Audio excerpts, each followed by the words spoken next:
Nós temos lá, tem um idoso que a família abandonou, mora na casa que a Comana Gabriel também. Daí é o conselho do idoso, né? Ele estava uma semana desaparecido.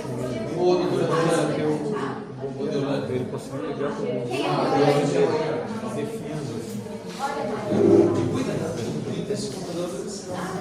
É uma pena, sabe? Isso aqui eu não vi isso.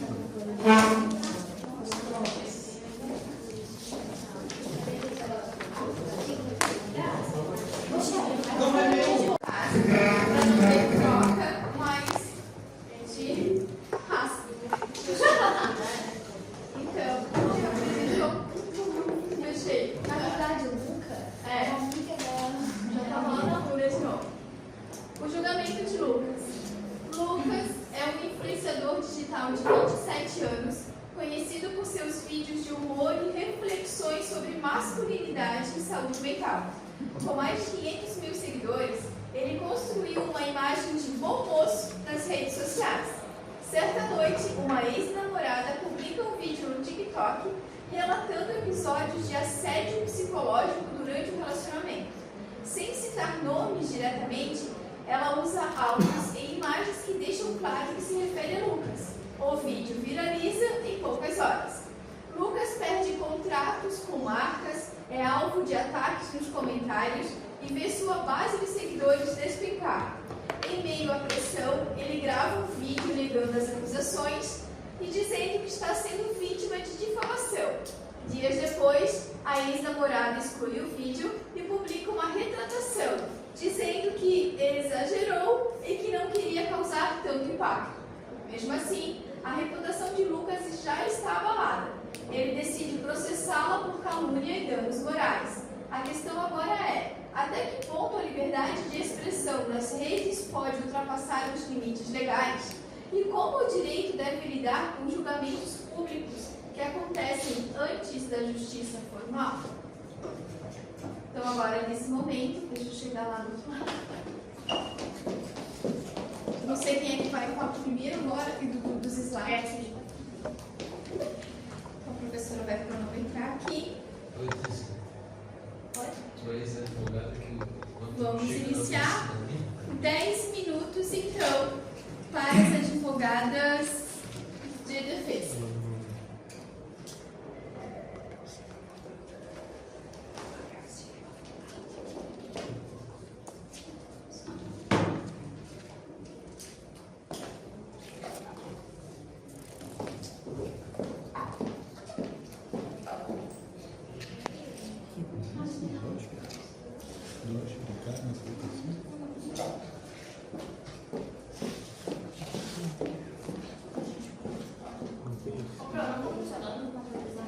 Quem é Deus? Deutsche. Quem é Deutsche? Ele é Deutsche também. Aí, ó. Acontece com o parente aí. Que bom, viu? Deutsche.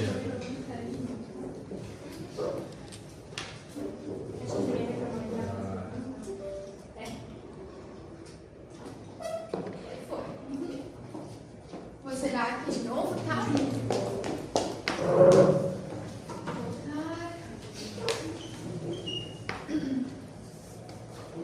Iniciou.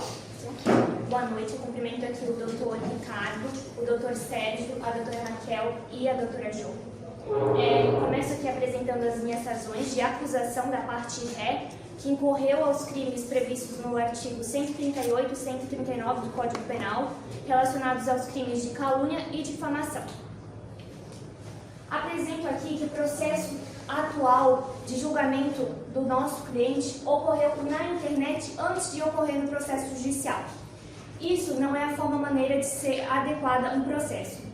Ele foi julgado de maneira incorreta perante o público digital e sem que houvesse o devido processo legal que comprovassem as provas apresentadas pela ex-companheira no vídeo demonstrado no TikTok. Ou seja, as supostas provas apresentadas pela parte ré sequer possuem comprovação de que fato ocorreram, porque não houve o devido processo legal criminal e não foi representado da forma correta, porque deveria a parte ré ter denunciado com a devida competência legal no processo criminal e o Ministério Público, se tratando de violência doméstica com vigência da Lei Maria da Penha, seria ação penal pública incondicionada, ou seja, o Ministério Público ofereceria denúncia do caso ocorrido contra o nosso cliente, o que não foi o caso. A ex-companheira simplesmente gravou vídeos caluniosos e difamatórios, publicou no TikTok e esperou que o julgamento ocorresse pela internet. E quais foram as consequências disso? O nosso cliente, contando com 27 anos de idade, utilizando da internet como único meio de subsidiar-se, ou seja, o único mantimento e a fonte de renda do nosso cliente era a internet, que contava com mais de 500 mil seguidores. Para quem tem um breve conhecimento sobre a questão publicitária, sabe que as questões de contratos chegam a ser milionárias. Ou seja, quando a ex-companheira fez essas acusações difamatórias e caluniosas, ela não pensou nas consequências que acarretariam ao autor, sem ser as consequências judiciais penais, que no caso não foram impostas, porque sequer a autora apresentou denúncia sobre a agressão. Aqui eu ressalto que o julgamento público só ocorreu em razão de que as acusações difamatórias e caluniosas foram feitas pela ré, ou seja, sem qualquer conjunto probatório apto. E conforme o documento a seguir, a gente trouxe aqui, o Lucas perdeu 70% de sua renda publicitária, resultando em prejuízo de até 600 mil.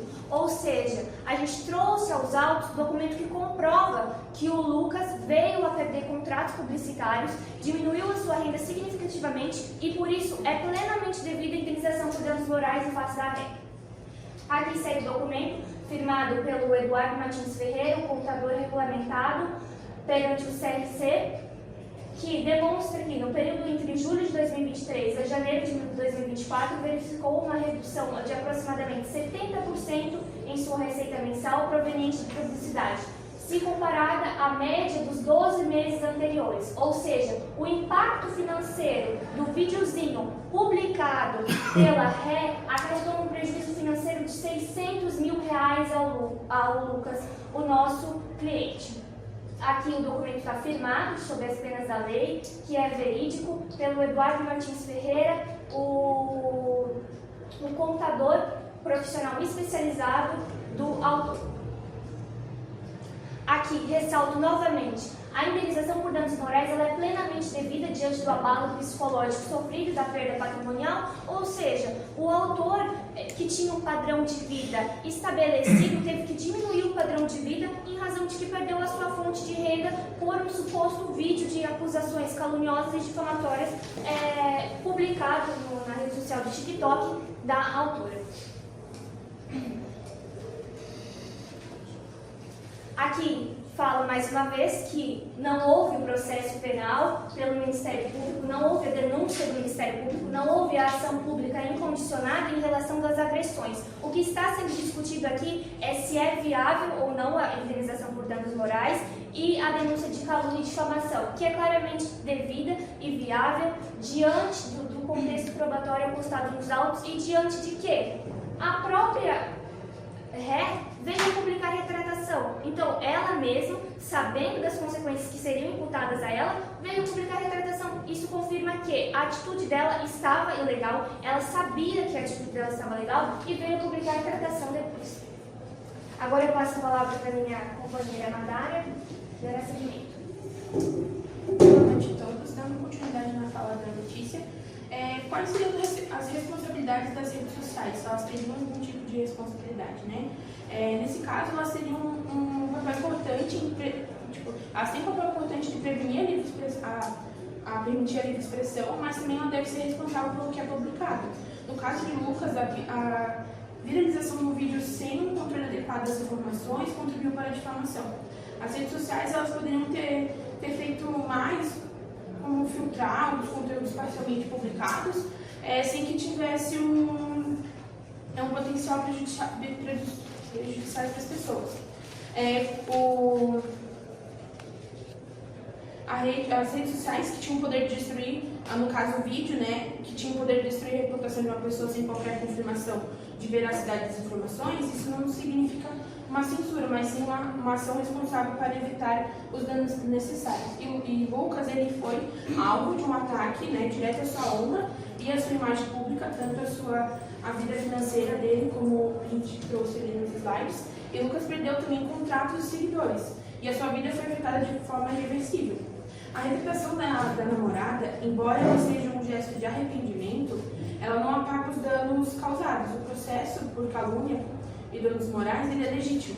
Já que Lucas foi prejudicado em um nível pessoal e profissional, a decisão da sua ex-namorada de retirar o vídeo não reverte o impacto que isso teve na vida dele.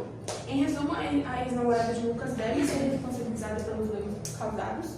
A liberdade de expressão, ela tem limites e quando ela é usada de forma imprudente, sem provas, e para prejudicar a honra e a imagem de outra pessoa, ela ultrapassa esses limites.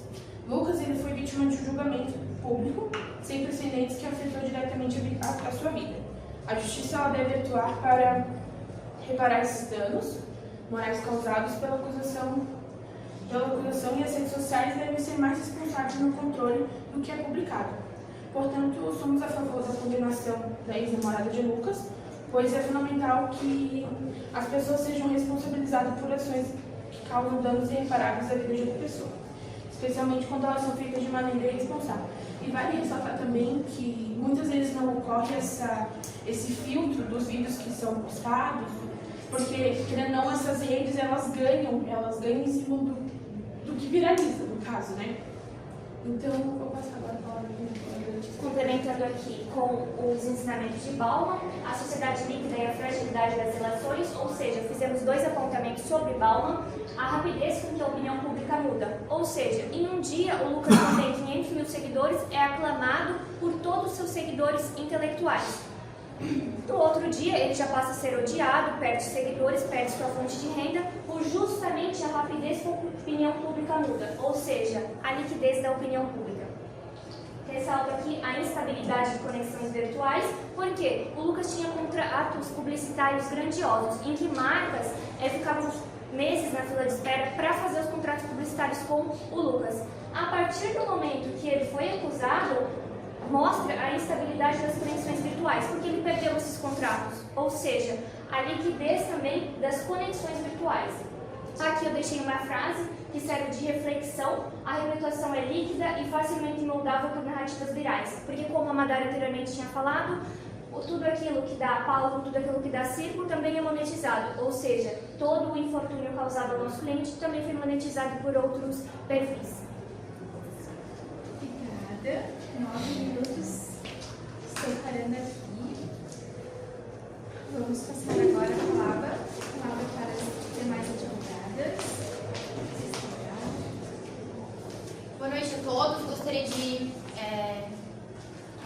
de novo.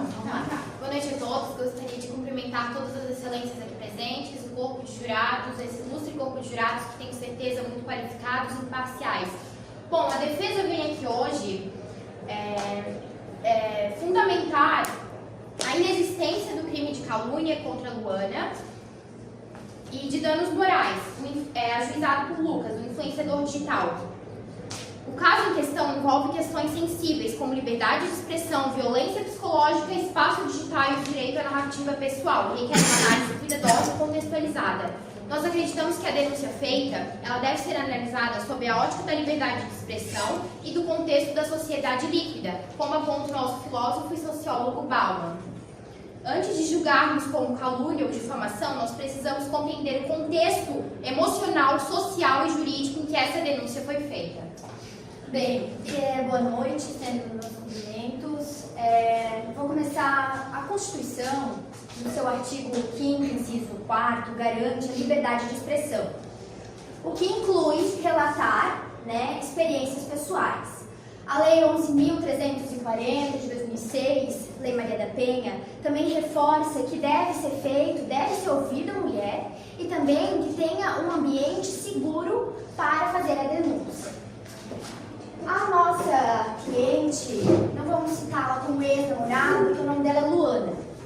A Luana usou as suas redes sociais para fazer uma denúncia, num ato, numa espera de ser acolhida, não com o objetivo objetivo de punir alguém, de chegar e falar de alguém, e sim para ser acolhida, ter a sua voz, né? E além do mais, foi para o seu público, sem a intenção de prejudicar alguém. Por que não foi feita uma denúncia formal anteriormente? Quantas mulheres sofrem, quantas vítimas não têm coragem de ir diretamente num ambiente formal fazer essa denúncia? Ela, como falou a senhora Letícia, a doutora Letícia, fez um videozinho, já menosprezou a denúncia dela. Então é muito mais fácil na sua casa utilizar o seu celular e falar para o seu público do que chegar talvez numa delegacia e ter o medo de ser menosprezada, de não ser ouvida, de não ter a sua voz, a sua opinião considerada. E também o Bauman. Bom, então, Bauman define nossa sociedade como líquida, uma sociedade de amores instáveis, onde tudo é líquido, tudo é instável, tudo é momentâneo. Nesse caso, a doutora Letícia, ela falou que a nossa cliente, Luana, ela foi para a internet para difamar Lucas, mas ela não foi nesse sentido, ela foi em busca de apoio. Nós temos aqui prints de conversa, aqui ó, com sua amiga Júlia. Júlia, não estou muito bem. Oi Lu, o que aconteceu? Aposto que é o Lucas novamente. Eu não aguento mais. Sério, ele me faz me sentir muito mal o tempo todo. Hoje ele surtou porque eu postei uma foto com as meninas. Disse que eu tava querendo chamar a atenção. De novo isso não é normal. Ele sempre arruma um jeito de te fazer se sentir culpada por tudo. Sim, e tipo, ele vive dizendo que sem ele eu não sou ninguém. Que ninguém mais me aguentaria. E no começo eu achava que era ciúmes, que era amor demais, mas agora eu me sinto uma merda todos os dias.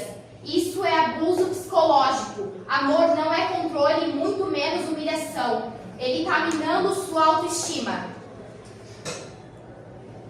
Aqui nós temos prints tirados do Instagram do Lucas, o tal do almoço, em que ele posta humilhando Luana, mulher no volante, o perigo constante, do próprio perfil de Lucas.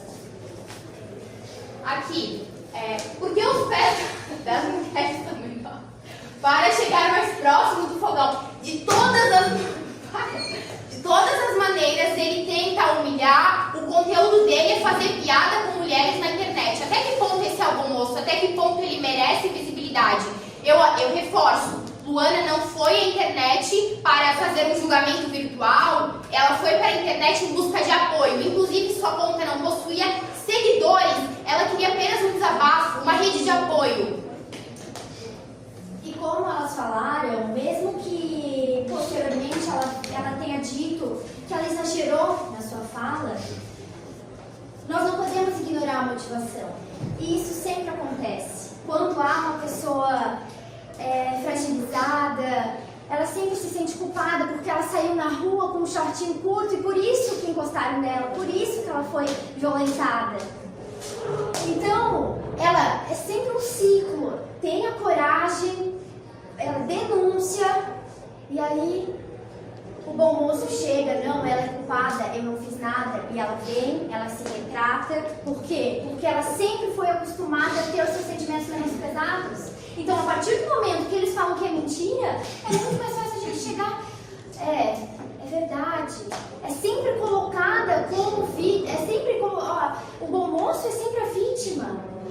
E realmente, a nossa vítima, a Luana, ela é colocada como culpada. Maria, eu te pergunto, em algum momento ela citou o nome de Lucas em seu vídeo? Citou. Doutora Letícia, ela citou o nome de Lucas em seu vídeo? Doutora Madara? Ela não cita o nome de Lucas? Ela não cita, ela apenas faz um relato pessoal.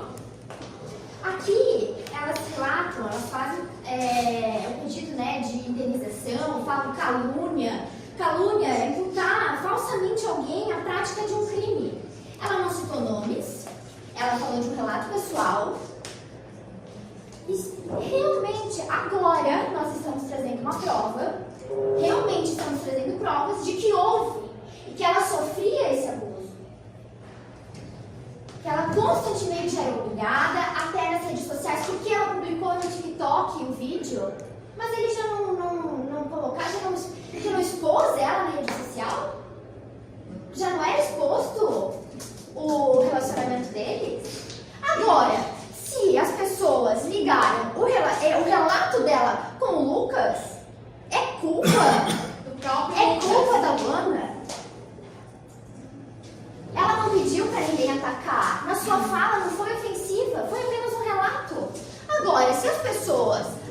copiar uma fala dela. Com ele, talvez ele já tinha alguns traços. Ele dava sinais, ele sempre deu sinais. Amigas próximas, familiares, sempre foi muito claro. Não é à toa que uma conta com, sei lá, 6 seguidores, não me recordo exatamente, viralizou com um vídeo, porque Lucas era famoso, de fato, mas famoso com piadinhas machistas, sempre ferindo a integridade da mulher, da sua namorada, da sua companheira que merecia respeito. Então, defender a Luana é defender o direito das mulheres de falar, seu livre-arbítrio.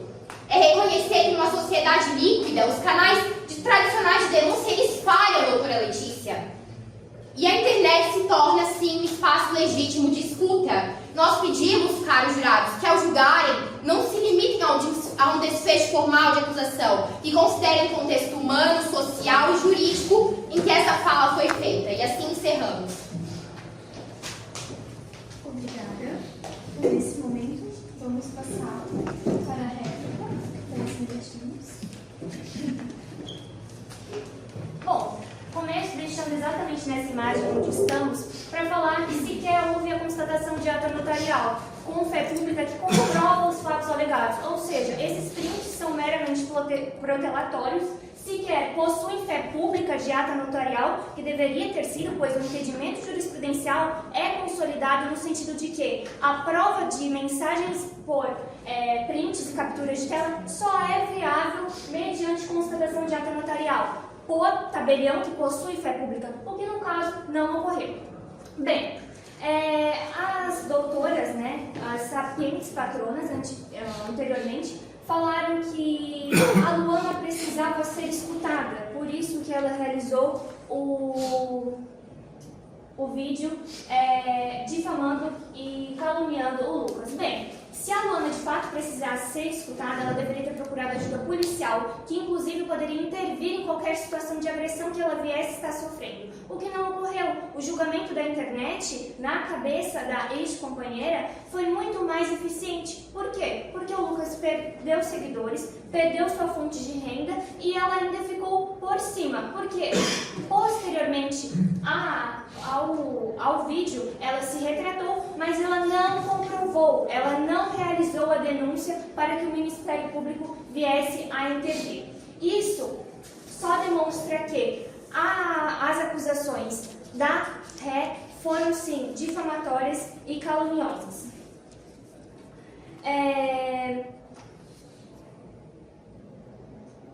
Na própria retratação da ré Luana, ela fala que ela exagerou. Ou seja, ela deixa claro que as acusações foram demais para o que estava sendo realizado. Por mais que viesse a ter qualquer conflito entre ela e o Lucas, não chegavam a tanto e, pior, ela reconhece que, mesmo ela não citando nomes ou dando indícios de que se tratava do Lucas, ele foi interligado às acusações difamatórias dela. Ou seja, não podemos ignorar o fato de que a Luana sabia dos riscos, sabia que o Lucas utilizava da rede social para se manter e mesmo assim realizou as acusações difamatórias e caluniosas. Ou seja, ela sabia dos riscos e mesmo assim incorreu a prática ilegal. Eu deixo a palavra para a minha colega Nadara. Bem, então dando continuidade, eu vou falar um pouco sobre a exposição das redes e identidade volátil.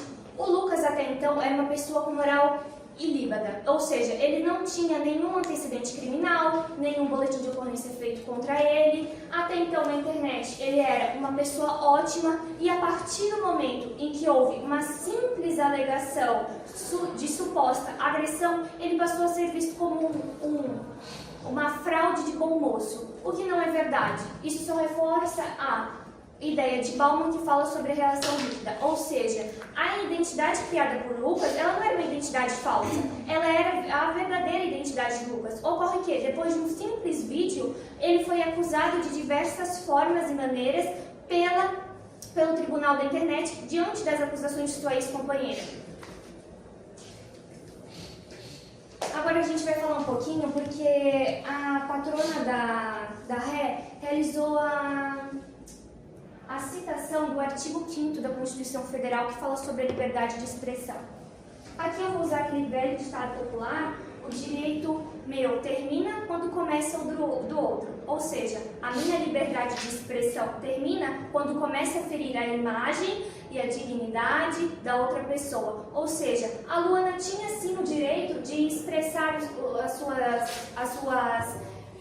os seus pensamentos sobre o Lucas, só que ela não fez isso, ela acusou ele de crimes, que daí inclui o artigo 138 e 139 do Código Penal. Ou seja, ela simplesmente não foi lá e falou: eu não gostei de uma atitude do Lucas, isso. Não, ela foi e imputou ele. Ele fez isso e aquilo, e isso me gerou tais consequências. Ou seja, ela imputou a ele certas responsabilidades e crime. Por isso que é considerado um crime de calúnia, porque ela imputou a ele um falso crime, um crime que não ocorreu.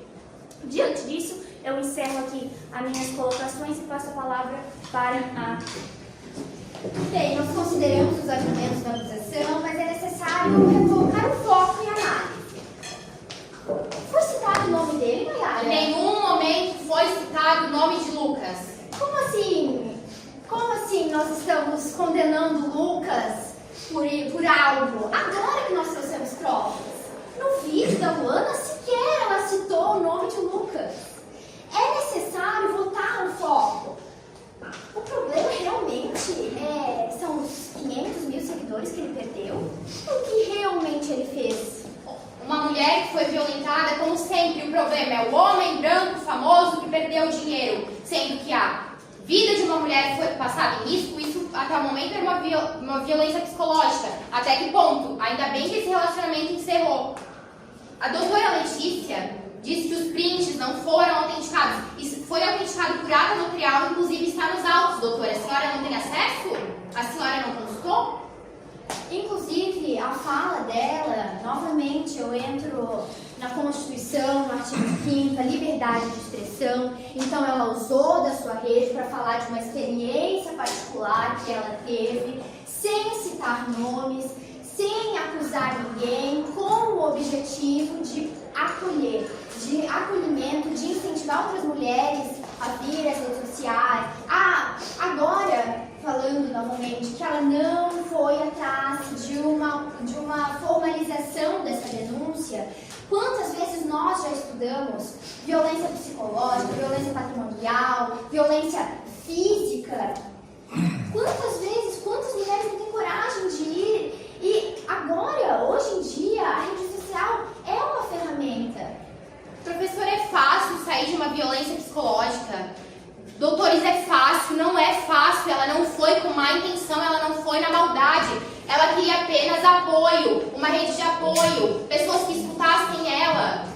Ela não foi em busca de difamar, de caluniar o Lucas. Ela não foi com essa intenção. A acusação insiste em afirmar que houve calúnia e difamação. O tipo penal exige dolo específico, intenção deliberada de imputar falsamente um crime a alguém. Bem, e a acusação parece constantemente desconsiderar a dor como um fator legítimo para a manifestação. Então, ela manifestou a sua dor, ela falou sobre o que ela sentiu. Estamos diante de uma ética relacional em mutação, onde a exposição pública das dores não é apenas uma escolha. Muitas vezes, manifestar isso nas redes sociais é uma forma de ser ouvida. Talvez ela falou para parentes, aqui com a amiga não conseguia ajudar ela, fazer ela sair dessa situação. Muitas vezes pessoas leigas nem sabem a maneira correta, né, de como proceder diante de um crime desse. Então não se trata de calúnia, se trata de querer sobreviver emocionalmente no mundo líquido e por vezes opressor, não é, Yara? Com certeza, doutora. Eu vou ler aqui, Bauman nos alertou, isso eu vou ler. E quando os vínculos são frágeis, isso que nós entendemos, né, de todo o material lido, quando os vínculos são frágeis, o grito pessoal se torna coletivo. Então, o público se comoveu com a história. E, infelizmente, associou a imagem de uma outra pessoa que não foi a intenção de Luana. E novamente eu afirmo, não houve um ataque gratuito, houve uma reação emocional dentro de um contexto em que as instituições falham em proteger. Bauman nos ensina que vivemos em uma sociedade de meio líquido, como citamos, quando os canais tradicionais falham e a denúncia não acolhe. Nesse meio, aí ela viu a internet como um espaço de escuta e validação. A ex-namorada, a Luana, não foi a rede para destruir reputações, mas sim para encontrar apoio. Essa é a realidade líquida em que vivemos e ela não pode ser ignorada. Então, nós pedimos que esse caso seja analisado com empatia, com profundidade, porque o silêncio, ele custa caro. Mas a coragem de falar, de se expor, custa mais ainda. Força a todas as mulheres que passam e já passaram por isso. É isso. E nós finalizamos. Obrigada. Pelo amor de Deus, vamos muito bom, muito bom. Uau, tô arrepiada, gente. Maravilhosa. Que maravilhosa. Olha, me surpreendi com os talentos que eu não vi o semestre inteiro. A gente não fez um trabalho assim, né? Então, antes de vocês falarem, gente, eu vou pegar os votos, para não ter influência nenhuma. A maioria dos jurados foi embora. Vai deixar alguém, professora, tu me permite? Sim. Tá. Na representação, sim. Eu acho que, olha, eu fazer igual eu também... faço nas eleições para presidente. Eu também... Nossa. Só vou avisar. Não. São 9h41, tá? São 9h41, tá bom, Banca? Nós temos que falar rapidinho para ter que passar no mercado. Isso, então tá. Vou passar a palavra para o professor Ricardo, primeiramente. Só é Letícia e... Madara. Como? Madara. Madara. É de Maru. Maiara e a Maria. Maiara aí. Eu também já falei isso, acho que foi. Maiara aí. E Maria Luísa Tomazoni.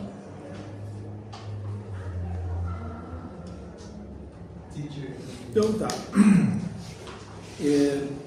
Bom, o nosso direito com relação a essa questão da liberdade de expressão, ela segue semelhante ao direito alemão, em que há limites, diferente do direito americano, em que lá há uma liberdade maior de expressão. O nosso direito não, estabelece limites. Você tem limites, não é plena e total, eu posso falar o que eu quiser. Talvez se fosse nos Estados Unidos, a cliente de vocês, a Luana, talvez iria se safar. Né? Aqui, talvez não. Por quê? Porque tem limites. Né? O nosso direito estabelece isso. Não estou falando ainda do se vai, né, julgar a favor, ou condenar ou não, até porque vocês apresentaram argumentos ali. A Letícia começou numa postura, uma postura mais enfática, né? Eu acho que isso é positivo. Trouxe a questão da prova que você fez, a questão lá do contador, né? Falou sobre isso, então nós estaríamos ali, vamos pegar ali talvez a questão do lucro cessante, do que ele abordou um pouco dentro dessa questão do direito.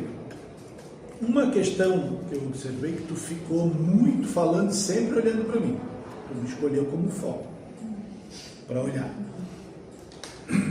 Vocês podem utilizar assim, quando vocês estão ansiosos, têm uma multidão e que vocês não querem encarar ninguém, mas ao mesmo tempo vocês não encaram um único, vocês olham assim por cima, vejam a visão mais lá no fundo, assim, as pessoas mais lá no fundo, porque aí vocês dão a impressão que vocês estão olhando para todo mundo, tá? Por exemplo, aqui não tem ninguém, mas vocês estariam olhando para o pessoal lá no fundo, que aí dá a impressão que vocês estão olhando para todo mundo, na verdade não, vocês estão focados lá no fundo, para tentar trazer um pouco mais de tranquilidade e dar uma acalmada na ansiedade, tá? Mas a partir do momento que tu foca muito em mim, tu esquece dos outros, tu não cria uma empatia. E o olhar é importante. Então tu tens que olhar para todo mundo. Que a Maria já fez mais isso, Maria olhava para lá, olhava para cá. Então é importante vocês buscarem os olhares da assistência, no caso, se for dos jurados, né? Ou se você estiver palestrando, que procurem, porque vocês vão sentir muitas vezes a expressão, se está agradando, se não está, vocês vão conseguir perceber a reação. Tá? E tu vai criando empatia, então é importante que tu olhe para mim, tu olhe para o Sérgio, para a Raquel, para a professora Jo, para o Sheffer, né? Para a Letícia. Então é importante que tenha esse olhar assim, vão olhando e olhem nos olhos mesmo, vão olhando e tal. Bom, mas eu ainda estou ansiosa, olha assim, nível lá no fundo, fica olhando lá para o último pessoal lá, que vai dar a impressão que vocês estão olhando para todo mundo. Tá?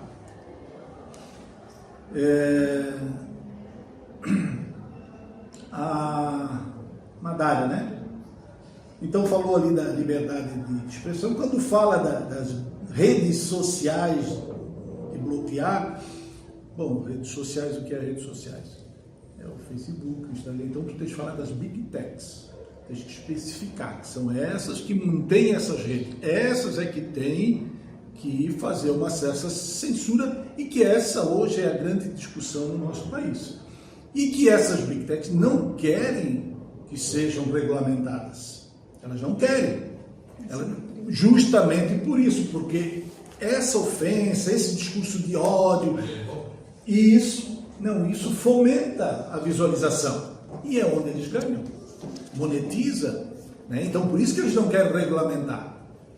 Então é uma discussão, a Europa já discutiu isso, já está regulamentando, os Estados Unidos tem projetos lá para regulamentar também, e o Brasil também, mas ainda se faz a discussão, uma distinção a isso, dizendo, olha, não, é a liberdade de expressão, vai ferir a liberdade de expressão se regulamentar essas questões da Big Tech.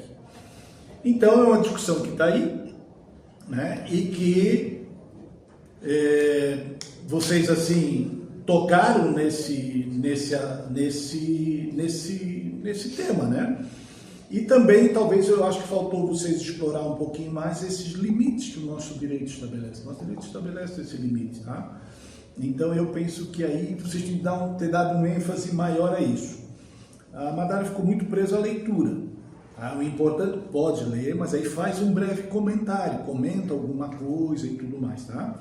Como eu disse, isso é exercício, é leitura, é se preparar, né? E também a leitura e o exercício para tu ficar mais livre, para se sentir mais à vontade para falar.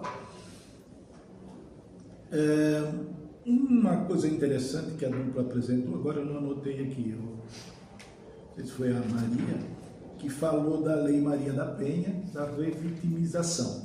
Então isso é um problema sério, não usou essa expressão, mas a expressão é essa, né? A revitimização, que é a mulher, além de sofrer a violência, um estupro, um abuso sexual, uma violência, quando ela vai na delegacia, ela é de novo aquilo que foi comentado, ela também com essa roupa aí que está usando, com essa saia curta, o homem tem o direito de. Então, muitas vezes lá, ela é revitimizada na própria delegacia, ou pelo agente público, né? Seja um policial, um delegado, enfim, alguém lá no fórum, um juiz, né, que faz esse tipo de comentário. Então esse foi um aspecto assim importante que vocês abordaram, que eu achei bem interessante. A Maiara, né? A Maiara deu ênfase, né? Eu acho que as três trabalharam isso, só a Madara que ficou muito presa à leitura, não, mas as demais que trabalharam deram ênfase. A Maiara talvez se excedeu um pouquinho, tanto é que em algum momento em algum momento começou a rir, porque tu viu que foi um excesso, estava muito, né, ficou muito, tu percebeu que houve um excesso, começou a rir. A questão do riso, muitas vezes, tu falava de um tema sério naquele momento que tu riu. Tu podes destruir os teus argumentos, porque ela está falando isso, mas está rindo.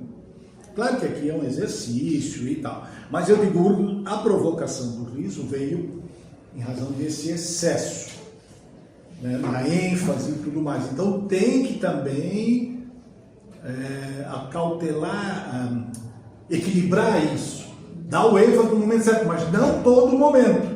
Tem momento que tu tens que diminuir o ritmo, diminuir o tom de voz, para que tu dê ênfase naquilo que interessa. Porque senão fica tudo meio igual, tudo é importante.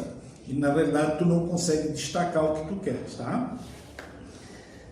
Uma questão também, em algum momento tu falou da Letícia enquanto advogada. Não é a doutora Letícia, ela não é parte. O ênfase tem que ser na parte, tem que ser no Lucas, certo? Traz o Lucas para a discussão, não a advogada, tá? Claro que é uma técnica, e amanhã depois vocês vão perceber, ou poderá ser usada contra vocês, uma técnica para tentar desestabilizar vocês. Tá? Isso pode ser utilizado, então cuidado com isso, e pode um advogado ou uma advogada da parte contrária utilizar para diminuir, né?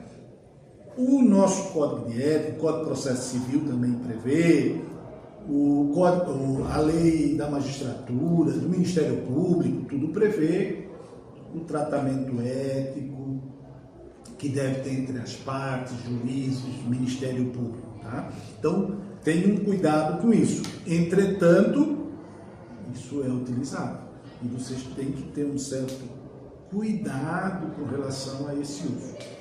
Acabou sendo interessante, não sei se a Letícia fez de propósito, eu acho que não, porque eu acho que estavas pesquisando mesmo de verdade ali no celular, né? Estava, de verdade, pesquisando. Estava pesquisando.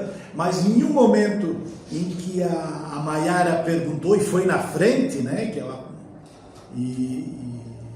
da Letícia, não é a doutora Letícia, não sei o quê, parecia que a Letícia não estava nem dando bola. Mas não é muito médico também no celular, não jurei assim para pesquisar. Não, sim, mas não é essa a questão. O que eu quero dizer é que a Letícia ficou ali, como se não nem estou dando bola para ti. Acabou tendo esse efeito. Não foi isso que tu queria, né? Porque tu estava, na realidade. Tu estava pesquisando mesmo.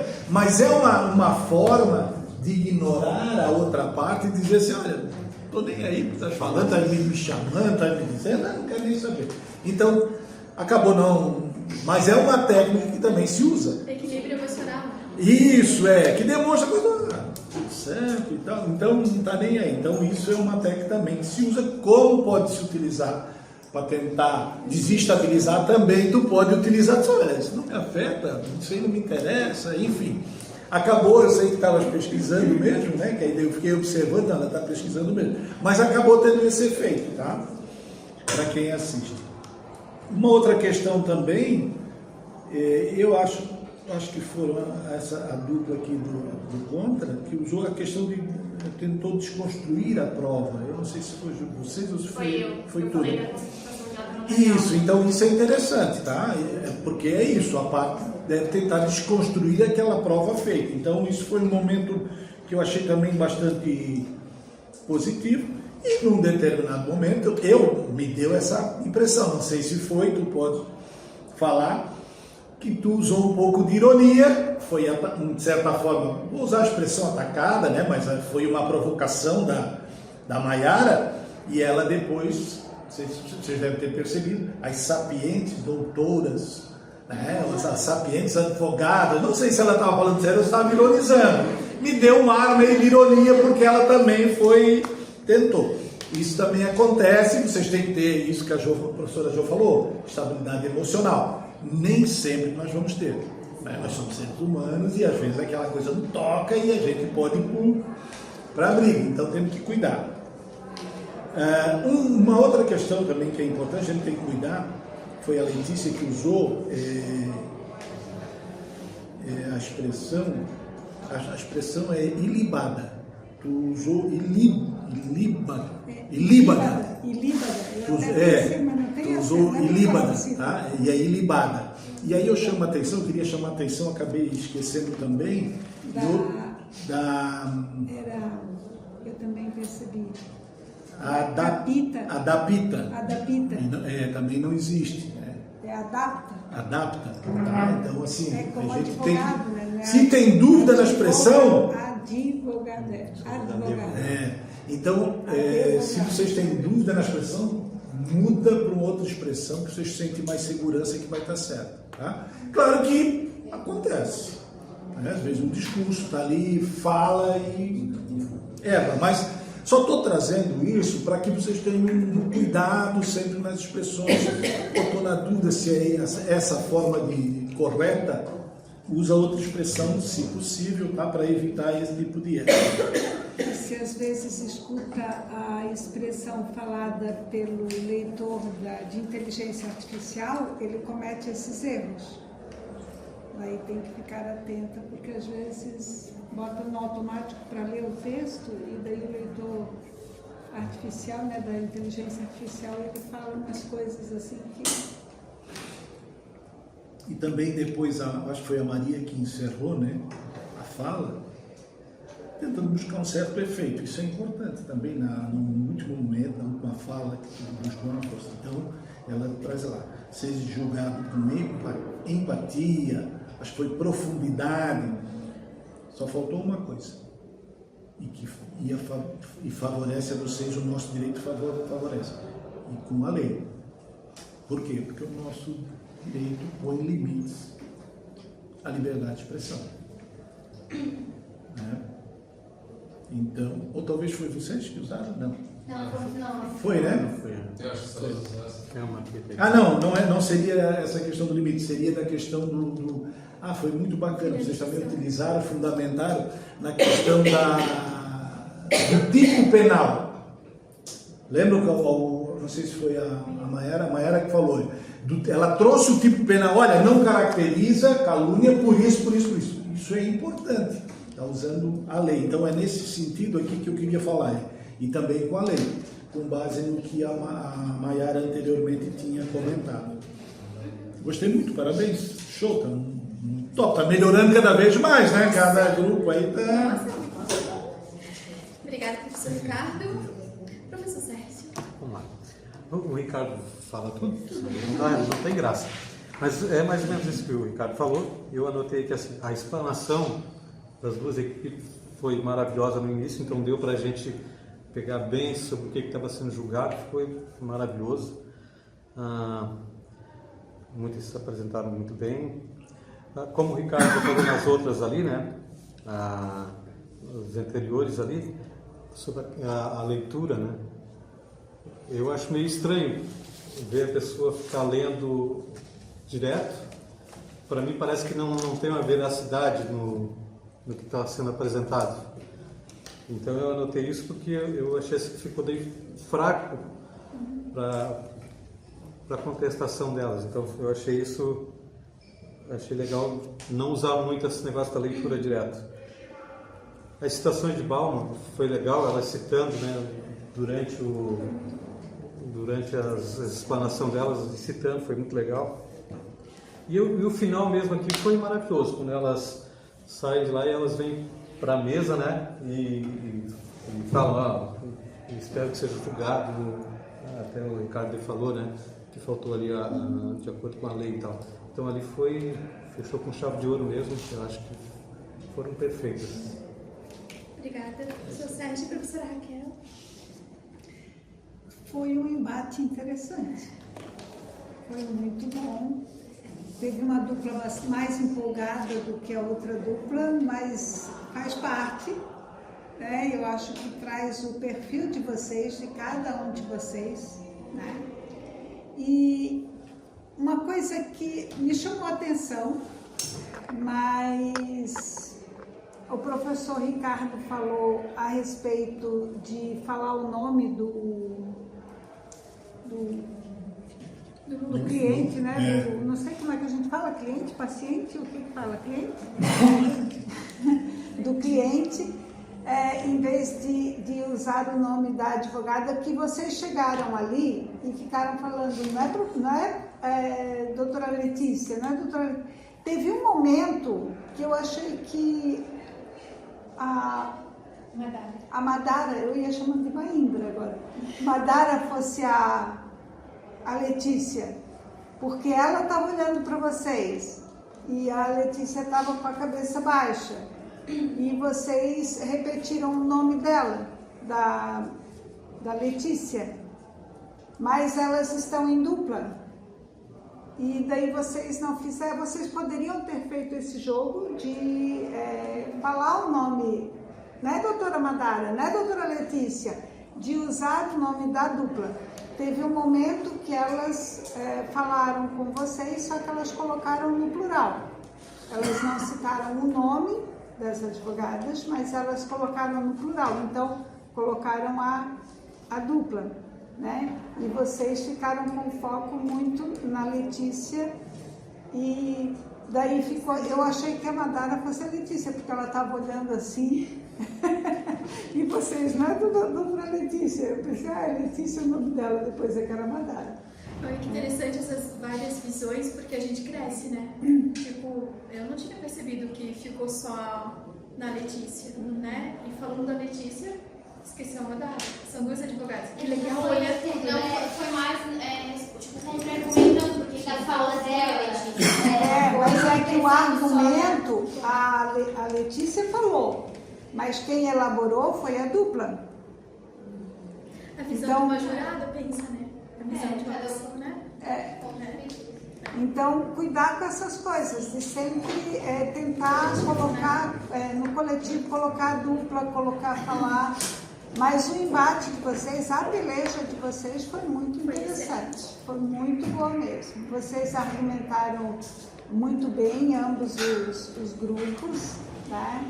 A gente também ficou assim naquele nozinho, às vezes olhava para um, meio que convencia, daqui a pouco vinha o outro, meio que convencia e a gente pensava, e agora? Mas é assim, o advogado tem que fazer isso, né? Tem que tentar convencer o outro. E vocês estão começando e vocês vão ter ainda muita prática, né? Então, hoje teve bastante apoio da leitura, mas com mais treino vocês vão desenvolver, né? Eu estou achando que advogado é meio ator, não é não? Eu acho que precisava fazer curso de teatro. No tribunal do júri, sim, essa questão da expressão e tal. De poder, Nós somos atores na vida, né? Somos. De resultado. E agora vem o grande resultado. Tivemos um voto em branco, Dúvida. 3 votos contra e 3 votos a favor. Logo eu, professora. Alguém é que mandou você? Não, a professora tem um voto aí. A professora tem um voto. Voto Minerva. Isso! O meu voto, de verdade, eu fiquei muito feliz com o resultado, porque eu vi o empenho excelente das duas duplas. Então, pra mim, fica igual, empatado.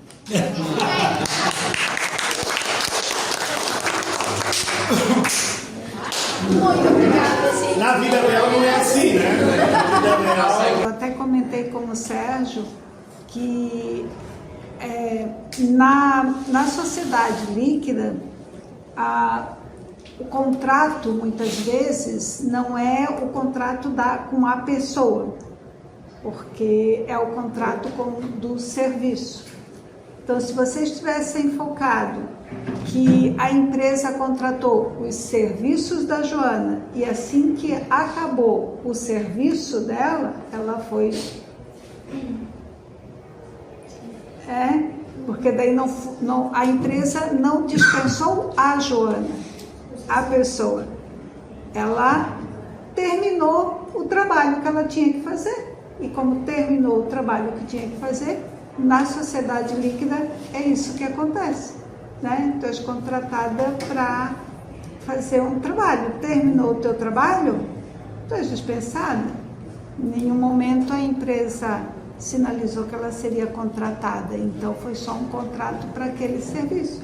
São uma dos meandros que tem na sociedade líquida. Não quer dizer que seja certo, a gente não concorda, mas infelizmente tem essa questão, né? E que daí gera toda a insegurança, porque se tu estás num contrato, foi contratada, fez o serviço por obra, aí tu tens que correr atrás de outra obra para poder fazer o trabalho. É muito mais cansativo, a empresa acaba realmente ganhando mais e a pessoa acaba sendo mais explorada, de certa forma, né? tem essa relação, né? Mas achei que vocês se saíram muito bem, colocaram bastante os pontos, né? A equipe daqui realmente teve algumas dificuldades por conta dessas questões apontadas pelo professor Ricardo, a questão de não ter a prova, a questão do argumento estar em cima do argumento, do contra-argumento estar em cima do argumento do outro e não ter feito o próprio argumento. Então, teve algumas questões, mas tudo isso é aprendizagem, tudo isso é um momento de aprender. E ainda bem que vocês estão aqui na sala de aula e não no júri de verdade, né? Porque aqui vocês podem errar. Aqui vocês podem ter branco. Aqui vocês podem errar o slide. Aqui pode. Lá no júri, não. Mas foi muito bom, parabéns. Obrigada, professora Raquel. 7.